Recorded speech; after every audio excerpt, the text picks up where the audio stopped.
Welcome in. It's time for another edition of the now named Football Family and Food Podcast as we try to check in on a monthly basis with head football coach Nick Davis of your Ottawa University Braves. We did have a little bit of a break in the month of May, just schedules all over the place, but we're coming together in the month of June, and gosh, we are not that far away from summer camp or from the fall camp leading into the start of the season starting up. I mean, we are at 2 months. Who would have thought that? And, you know, someone who would think that is joining me right now on the Football Family and Food Podcast, and that's head coach Nick Davis. Coach, welcome aboard. Thanks for joining us again. Thanks for having me, and it's always great to talk about football, family, and food with you. And our guys will be on campus August 2nd, so the days are dwindling down, and we're trying to get all the paperwork and everything done for those guys. And in fact, we got 30 guys on campus working out with us right now in our strength staff with Coach Adams. So we'll add another 100 guys to that on August 2nd, and we'll have a football season. Are you happy with the turnouts for the people staying over the summer and working out with the strength and conditioning coaches? Yeah, we actually have a really nice crew.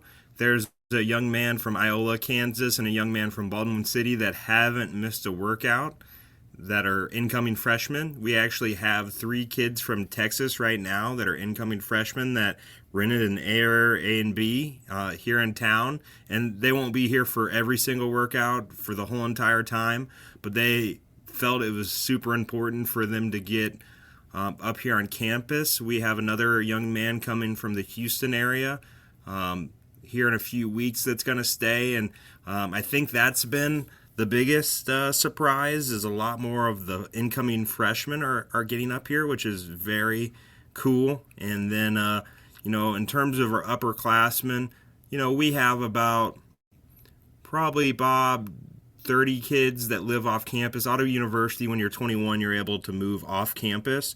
So I would say a huge portion of those student athletes that were living off campus already, those guys stay for the summer. And then those freshmen, sophomores that were living on campus, a lot of those times, those guys will go back home for the summer for jobs and different things. So we're excited about the group we had.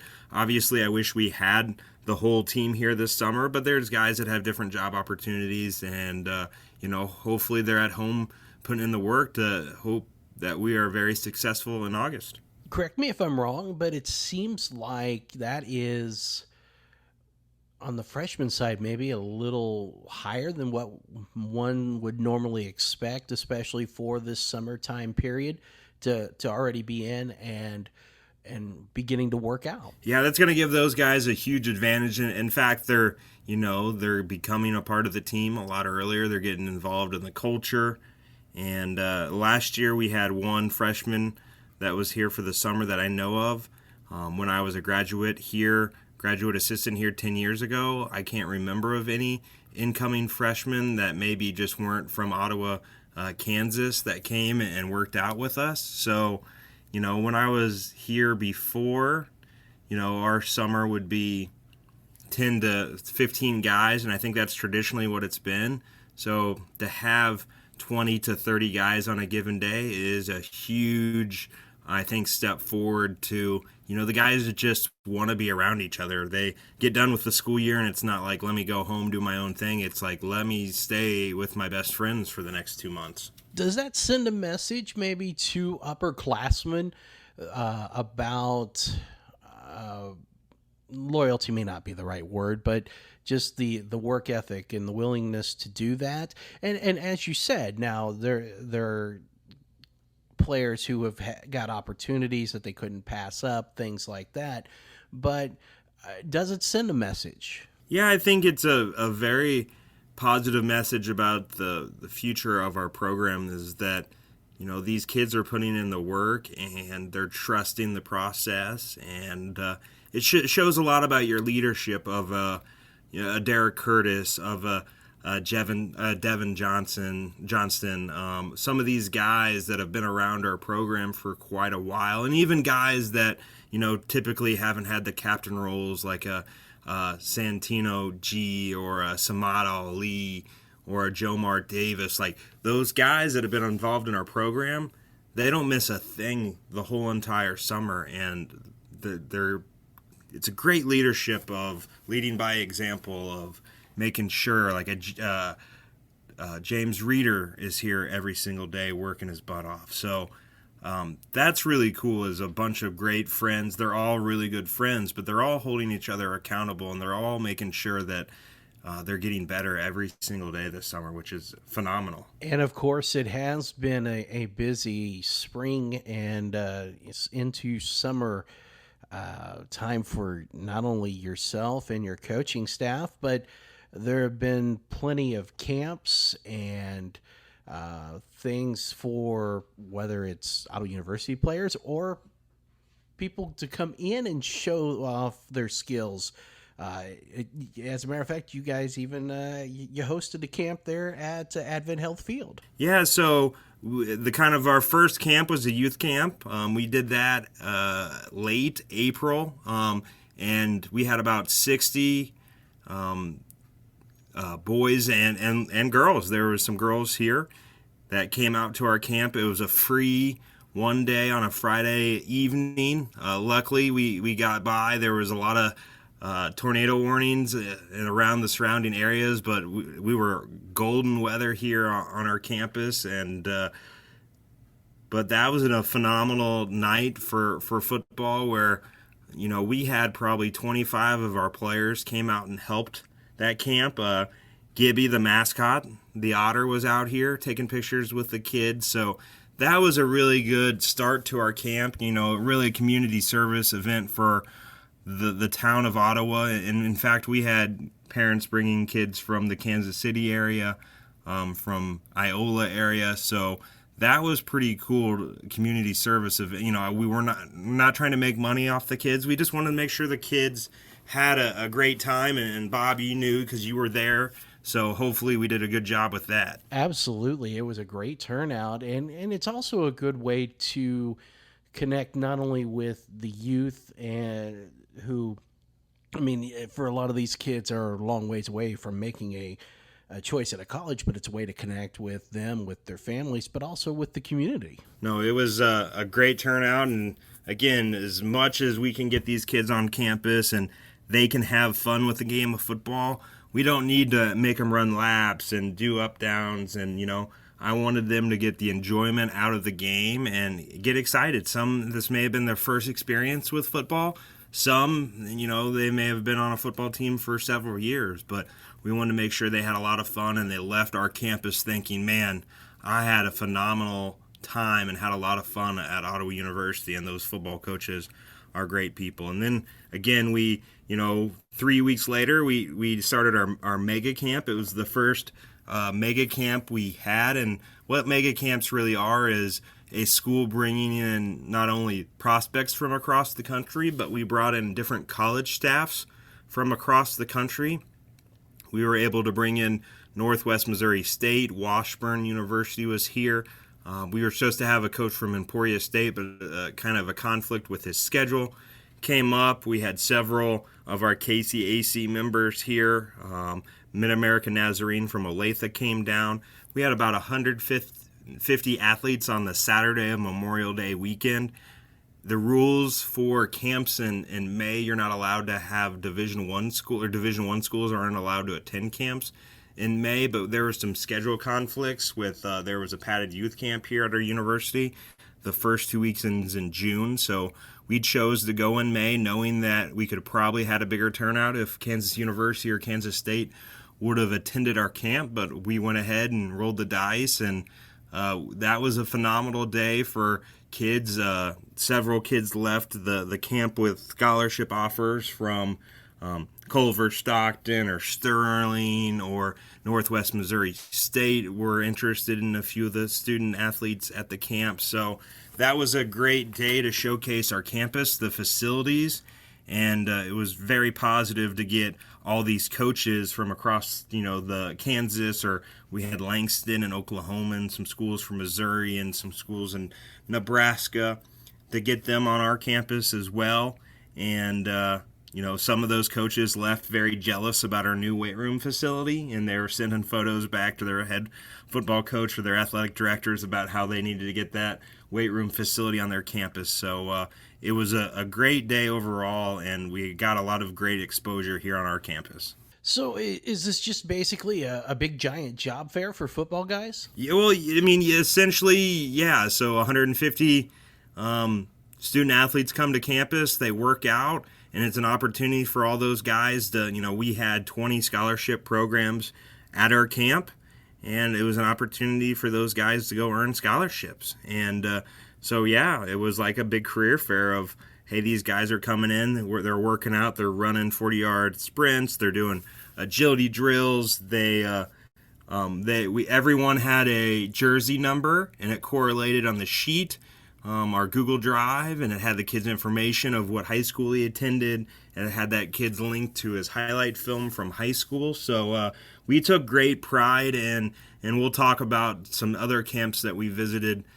We took great pride in that we were trying to be the most organized camp that we attended all summer. And so far, like, we'll go to other camps, and I'm like, oh, they did this good, but, I wish they would have done something like how we did it at our camp, because ultimately, when you do those sort of camps, it's you want players on your campus, but you also want the coaches at Northwest Missouri State and Pitt State or Emporia State, when they come up, is you want those guys to be like, yeah, that's a great camp, and we're going to come back next year because they gave us a lot of great information. We bought all the guest coaches donuts from the Kansas City Donut Company.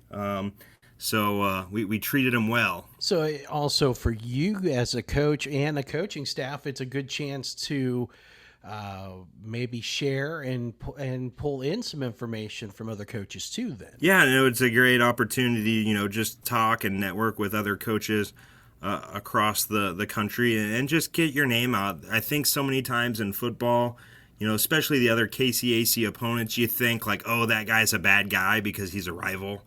Coach Myers at Kansas Wesleyan's a bad guy because we're not supposed to like them. A lot of times, those coaches are great people. I met the new head coach at Bethel, A.B. Stokes, and he's a phenomenal person. And, you're supposed to not like them, right, because they're a good football program. But a lot of these coaches are great people, and it's really nice to get to know them outside of trying to beat them on a given Saturday in the fall. They're, facing the same challenges that you are as a coach, and it's good to be able to network and meet some other people. So it is true then, it's like dogs and cats living together, mass chaos, pandemonium, everything is going on all at once, and rivals can get together and be friends. Yes, yeah, for sure. We invited every college in the country to our campus. Some took us up on that, rivals, and some decided not to come to our campus. Some, I think, of the head coaches may have not told their assistants that they were invited, because we had a few reach out to us being like, oh, are you not going to invite us? And I said, no, I invited you guys.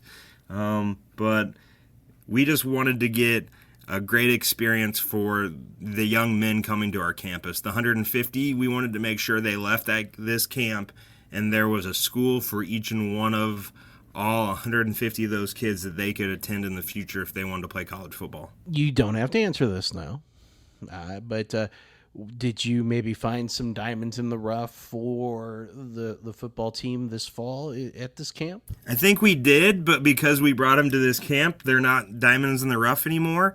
There was a 6'10" young man from Oklahoma that played, I believe, 7-man football that not many people knew about. And he had several scholarship offers after leaving camp. So not too many diamonds in the roughs anymore after you have these mega camps. But again, that was the point of it, is we want to give these kids exposure.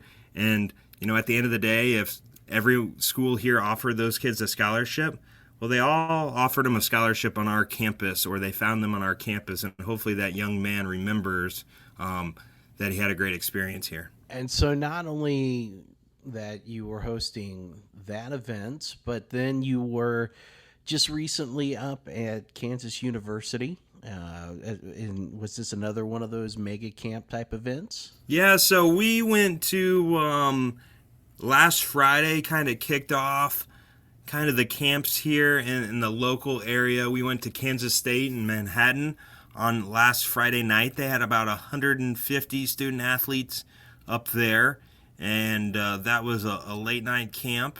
And I'd never been to Manhattan, so we had a great experience there. In fact, they're getting a crumble cookie for all my cookie lovers out there. And then we woke up bright and early the next morning, and we went to William Jewell there in Liberty, Missouri, and they had a mega camp. The Kansas State was just really us, and Pitt State was there and their staff. But the next day we went to William Jewell, and there was about 20 different collegiate staffs. Kansas State, their whole entire staff was there. I believe they had over 331 student athletes at their camp. And if the listeners may know that Clarence Anderson, one of the best receivers in school history, he's coaching receivers there at William Jewell. So they were gracious enough to let us up there for their camp, and we were able to evaluate those guys at a mega camp. And that was a great afternoon, very hot that day, and I got sunburnt. And then, yes, you talked about Kansas, and we were at Kansas yesterday on Wednesday, the 15th of June, and they had about 30 staffs, 30 staffs, and they had over 400 student athletes from across Kansas, Nebraska, Oklahoma, Texas, and we were able to evaluate some young men. And then, of course, Bob, and I know we'll talk about this,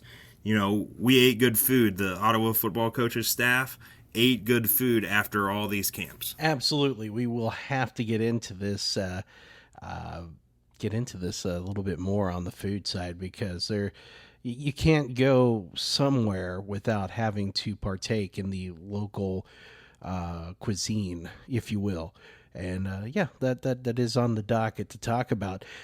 Do you have any more camps coming up? And is there a way for someone to contact if they're a player, if they're a student and they want to get involved or be at that camp? How do they go about doing that? Yeah, so I will be headed to the Culver Stockton in Missouri on the Illinois border. They have a camp, a mega camp this Saturday, so I will be going there.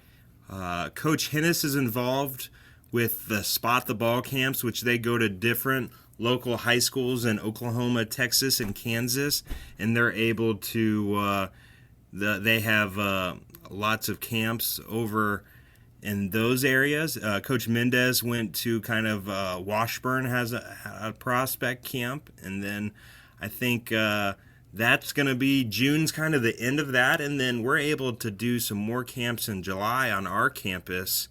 So we're pretty excited about doing those kind of one-day prospect. It's only going to be our staff, so it's only kids that are super interested in Ottawa that weren't able to visit, that didn't come to any camp. So we're pretty excited about that. So if players are interested, or if potential students are interested, especially for these coming up, how do they reach out? How do they get to you? And what needs to be done? Do they need to provide certain information? Yeah, so we have a camp website, ottawafootballcamps.com, that has the camps on our campus. And then the big thing is, a lot of student athletes, the other camps do a great job. Like Culver Stockton, when they advertise for their camp, they say that Ottawa University is going to be there. So we've had several kids say, hey, Coach, we see that you're going to be at this camp. I'm going to be there.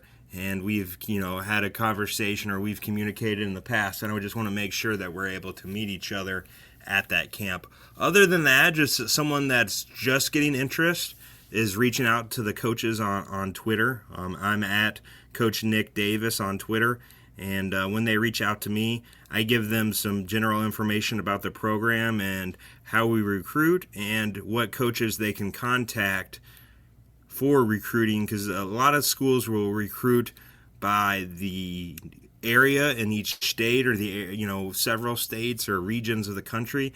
Well, outside of the state of Kansas, we recruit by position because at the end of the day, Julian Mendez should know the most about offensive linemen, so he should recruit every offensive lineman out of the state of Kansas on our roster. In fact, he will recruit every offensive lineman. Just initially in the state of Kansas, we have a coach that kind of handles every region of Kansas to make sure that we're not missing any Kansas football players.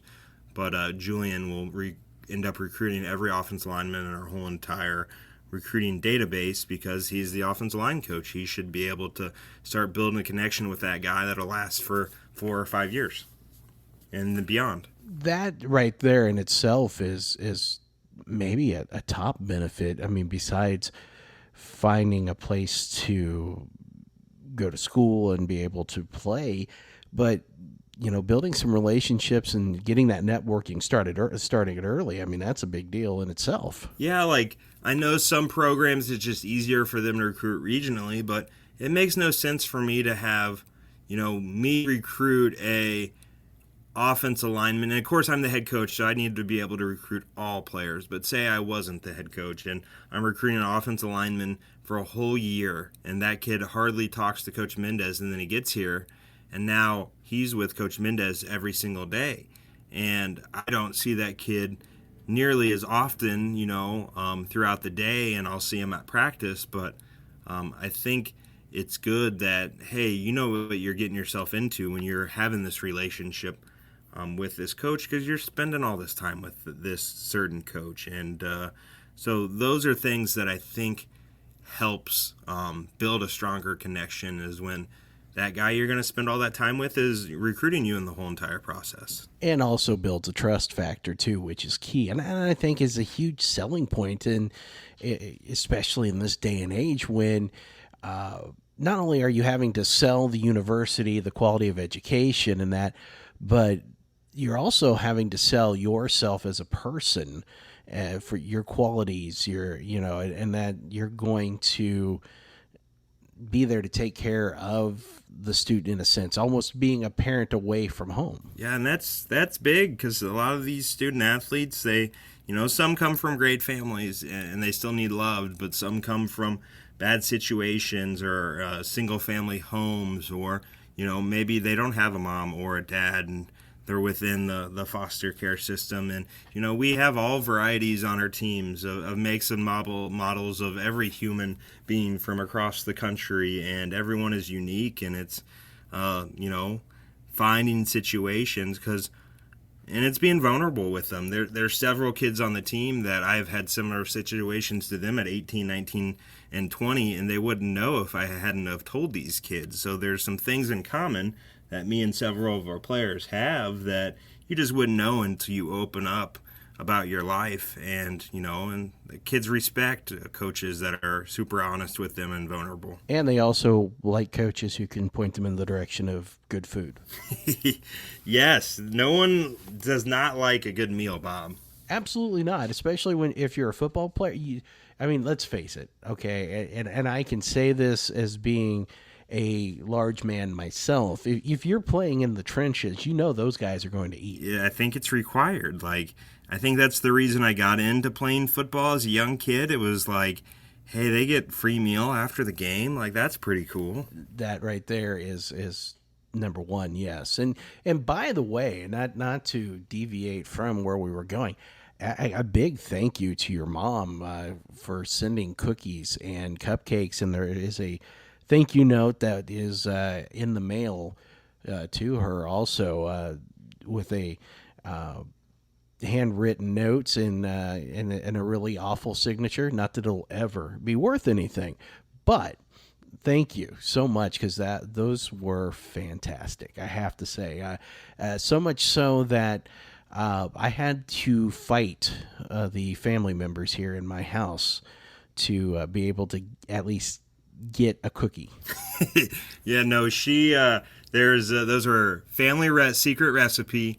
Her family worked. They owned a bakery for an amount of time, and she had worked there. And legendary recipes passed down from generation to generation. My my grandma, they called her Sweet Norma Jean. She had amazing recipes and was an amazing cook. So she definitely is, that family tradition has made me be excited about food. And, when I met my wife and we started hanging out, and I realized that normal people don't put a whole stick of butter in their green beans and their corn when they cook them on the stove, and a half a cup of sugar, I was shocked because that was my whole childhood experience. And my mom is a thin little lady that, but I'm this big guy, and I'm like, man, it's because I ate all the food and she barely probably had too much of it. But we never went hungry growing up, that's for sure, and it was always good food. So,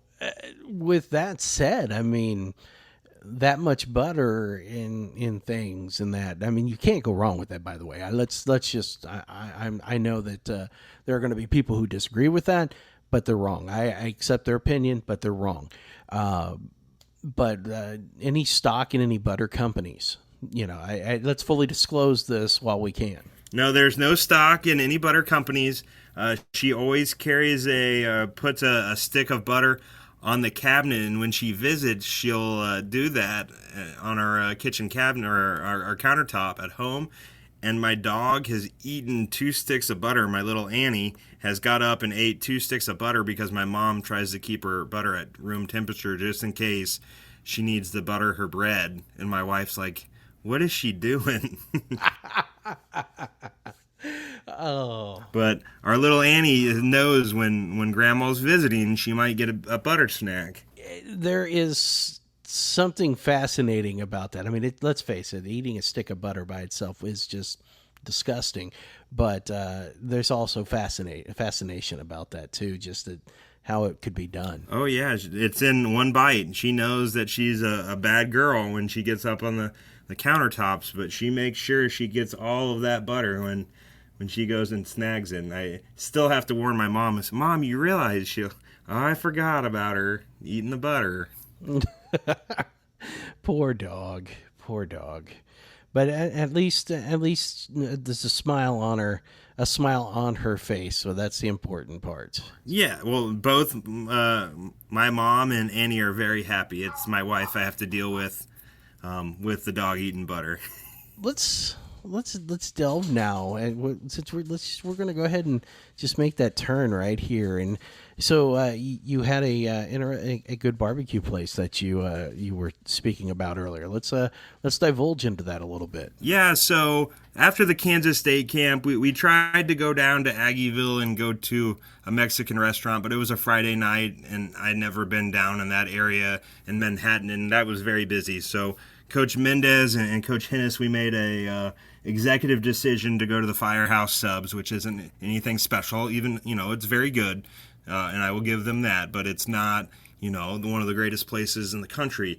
But when we went to William Jewell in Liberty, Missouri, we went to this place called the Jousting Pigs Barbecue, and that place was phenomenal. For people familiar with Ottawa and Smoke Creations, very similar to Smoke Creations and how they had unique twists on great barbecue. So really enjoyed Jousting Pigs there in Liberty, Missouri, and I would highly recommend it if you're going to be in the North Kansas City area by Liberty, Missouri. So let's go over this. This is an important thing here to discuss. If you're going to put out places that you should go to, let's do a little bit of a ranking system on barbecue. Let's go with the top 5 for you. What would you say is right there at 5th place for you? Yeah, so we were thinking about this the other day, and I'll have to go with I'll say it's the Kansas City metro area barbecue rankings. I think there are a few good places across the country that I've had, but, I don't want to get booed off air.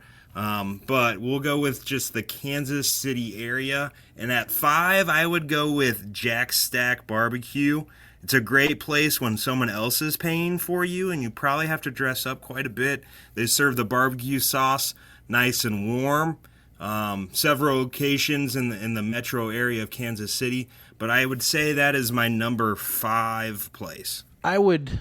I would go. I would agree with you on that. I've only been to Jack Stack a time or two, but and I would imagine, especially in these inflationary times, you might need a bank loan to go there.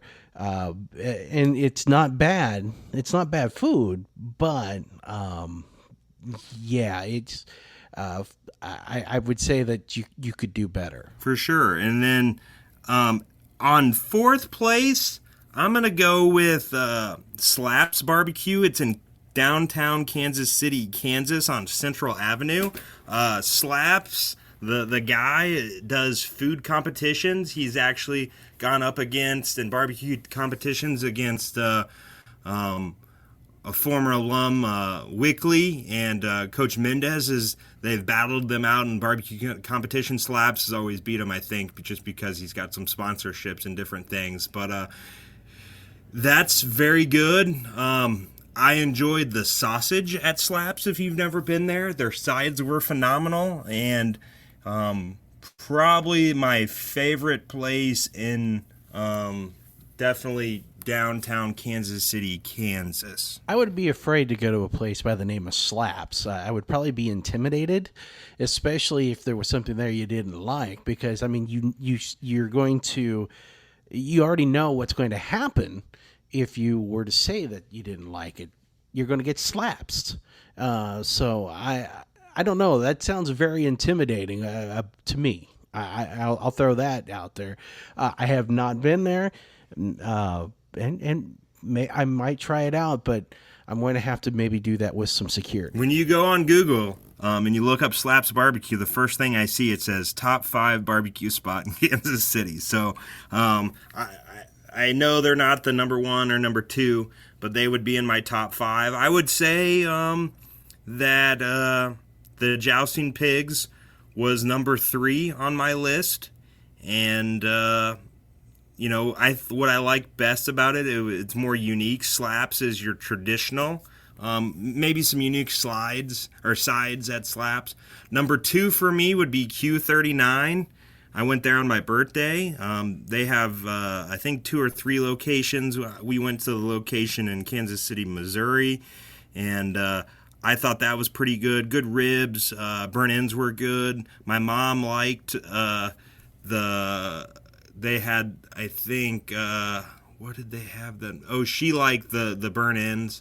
And then I think they had a good mac and cheese. And then the number 1 place, I would say, my all-time favorite, and maybe it's just because it's the most I've ever had, but Joe's Barbecue. You could say the gas station location in Kansas City, Kansas. Me living in Olathe, it's literally 5 minutes away from me, and I think it's the best brisket I've ever had, from a restaurant. I know there's several people that smoke their own meat that make amazing brisket. French fries, you can't go wrong at Joe's. They usually have a pretty good dessert. 10 years ago, it was called something completely different, so always threw me for a loop. But those would be my top 5 places. Joe's, Q39, Jousting Pigs, Slaps, and then Jack Stacks. I will echo that sentiment with Joe's. I think those are the best fries. I don't think it matters what genre of restaurant. Those fries are just the best. Period. That's my opinion. Never been to Q39. I've heard a lot of good things about it. I will. I'm not going to disagree with you too much on your list there at all. I think that's a pretty solid list for barbecue places right there.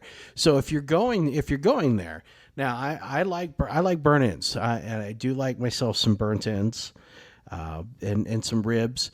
Now, if you're going, what's your go-to for you, Coach? Yeah, at Joe's, you can't go wrong with the Z-Man sandwich, the brisket sandwich there with the onion ring with the pepper jack cheese toasted on that.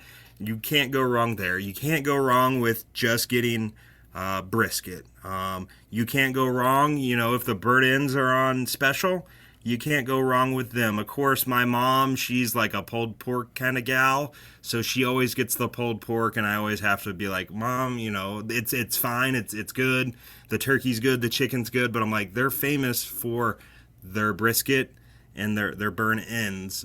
So we've brought several friends. The French fries are phenomenal. The spicy coleslaw, oh my goodness, out of this world. Potato salad's always phenomenal. And again, they got good sausage. You're not going to go hungry there. You may lose a huge chunk of your wallet because I think it's $18.99 for a platter of brisket nowadays. But you can't go wrong with anything at Joe's in my mind. Have you ever gone to Biggs Barbecue?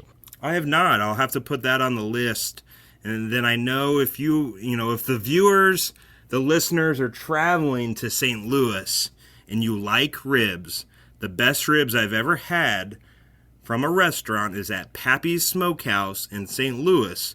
They are by far the best ribs, and I know that's probably fighting words for some Kansas City people, but I think St. Louis beats Kansas City in the rib department, but I would say that Kansas City dominates in the brisket category. That's a nice kick save right there, I'm going to say. In pointing out the ribs, maybe not the strongest, but coming right back, though, with the brisket. That was a good kick save and a beauty. I would say Q39 of the 5 places I've had the ribs, Q39's ribs were probably the best. So if you're a rib guy, go to Q39. If you're a brisket guy, you go to Joe's. If you're not paying and you want the experience, you want to impress maybe a female out on a date and you're not paying for it, or your parents are taking you out for dinner, you go to Jack Stack.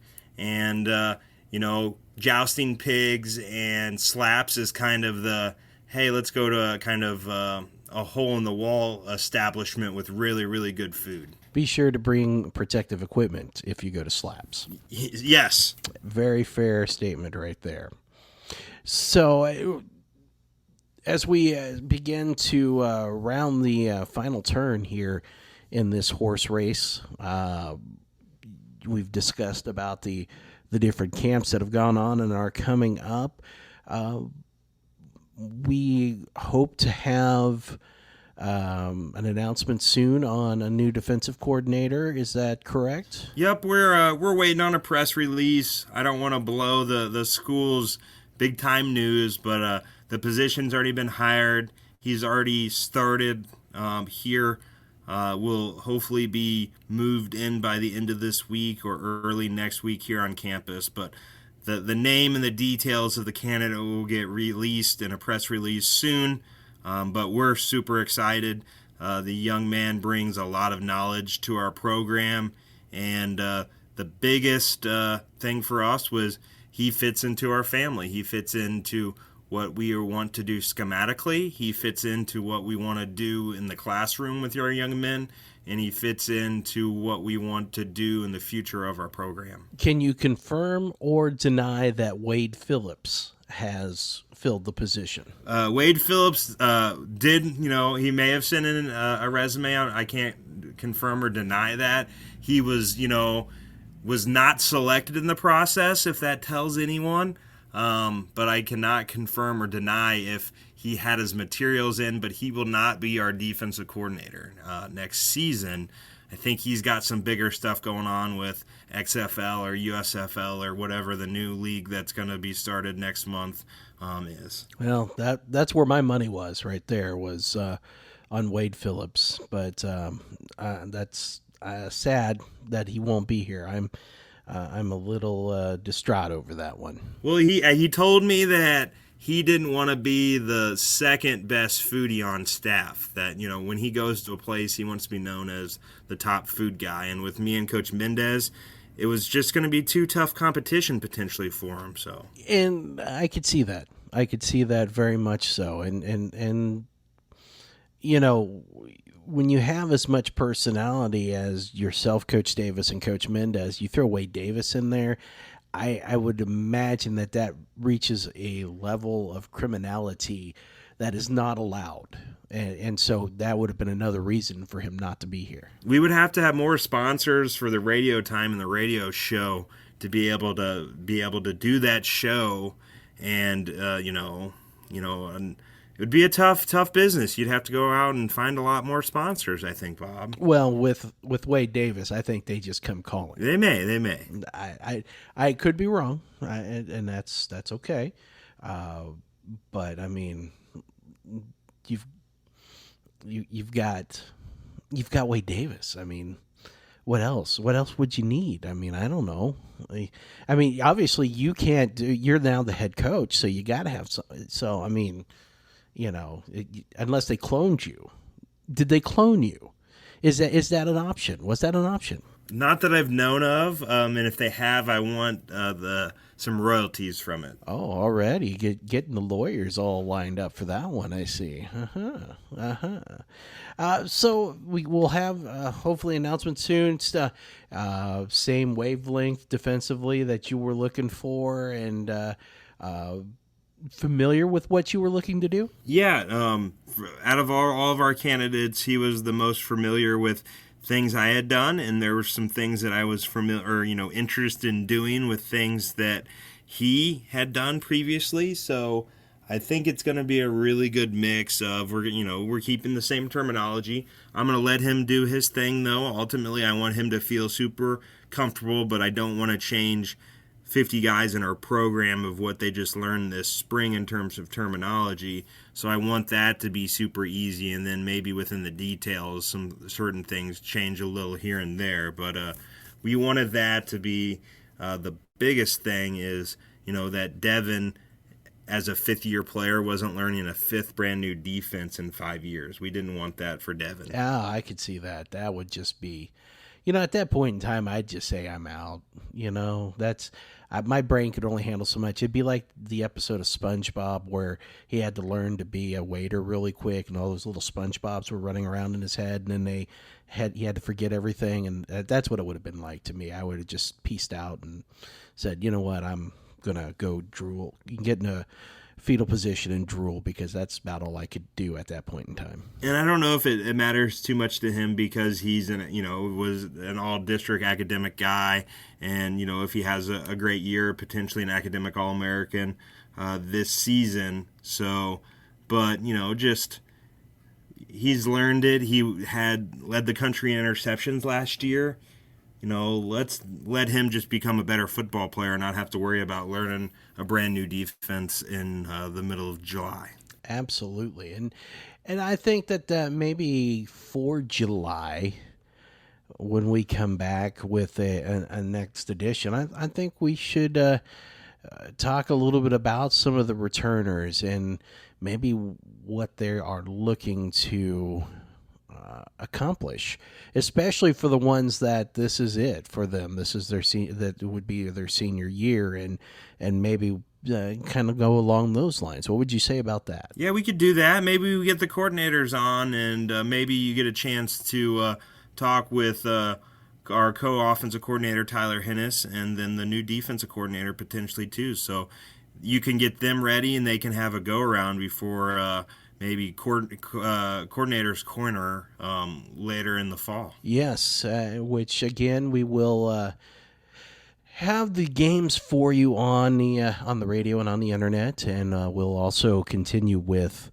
pregame. But again, I'm tweaking the pregame just a little bit, so we're going to shake it up a little bit and maybe do a couple things differently. So, but there will be coordinators corner. There's no doubt about that. Good. As long as you have football, we have good family, and there's food involved, I'm always in, Bob. Absolutely, and you know what? That is probably the best way to wrap this one up. So we will be back with you in July. We're going to discuss about the returners, especially the seniors, getting ready for their final campaign. Maybe we'll have the coordinators on that episode, and it could turn out to be the longest one that we've recorded yet. We try to keep them in a relatively easy listening period of time. But this one, we may have to go into overtime, and there's no stupid possession rules or anything like that when it comes to this overtime. Yeah, we own the airwaves, so absolutely, we're going to become. Well, never mind. We won't go there. We'll leave that alone. I'm just gonna tuck that away under the rug. But Coach, thank you again for joining us, talking a little bit about what's been going on here in the spring and summer, and the different camps and how those worked out, and providing your thoughts on barbecue. No problem. Anytime I can talk football, family, and food, I'm always in, Bob. Have a great time, and we'll see you in July.